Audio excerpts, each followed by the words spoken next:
দেখেন ভাই বাঁশের পাওয়ার, এত বাঁশের যে এত পাওয়ার আগে জানা ছিল না। ও ভাই কেমনে তৈরি করছি শিখাই দেই।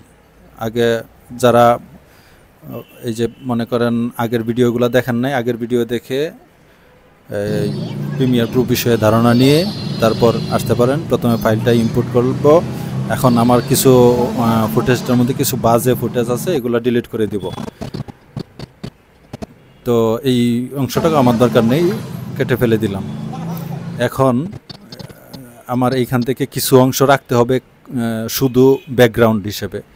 এই যে কেটে রেখে দিলাম কিছু অংশ, ওই খালি, এটার মধ্যে কেউ নেই, খালি ব্যাকগ্রাউন্ড। আর আপনি এই যে দেখেন এইটুকু আমার দরকার। তো এইখান থেকে আমি এই বাজে অংশটুকু, আবার পিছনে কিছু বাজে অংশ আছে, এগুলো ফেলে দিব। তো এই যে কেটে ফেলে দিলাম।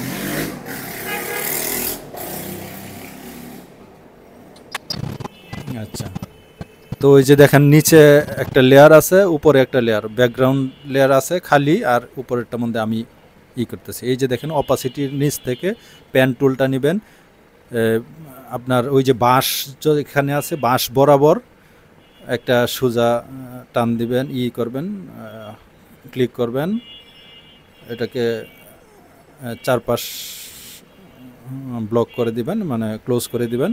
ক্লোজ করে দেওয়ার পর বাঁশ যেখানে আছে সেখান থেকে এই যে বাঁশটাকে যেন দেখা যায়, আবার বেশি উপরে যেন না যায়, তাহলে শরীর দেখা যাবে। এই জন্য আপনি এই স্ক্রিনটাকে বড় করে নেবেন।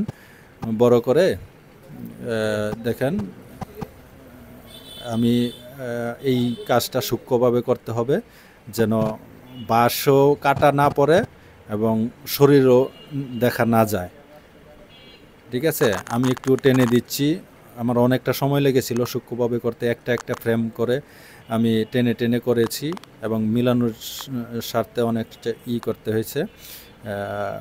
আর এই ভিডিওটা রেকর্ড করার ক্ষেত্রে একটা নিয়ম আছে, সেটা হলো আপনি ভিডিওটা হাতে নিয়ে রেকর্ড করবেন না, মোবাইলটা হাতে নিয়ে মোবাইল রেকর্ড করবেন না, যেন মোবাইলটা নড়াচড়া না করে। ট্রাইপডে রেখে অথবা কোনো কিছুর মধ্যে রেখে যেন মোবাইল নড়াচড়া না করে, এভাবে ফুটেজটা নেবেন। তারপর দেখেন আমি এই বাঁশ বরাবর করছি। এখন দেখেন আমার রেজাল্ট কি আসে।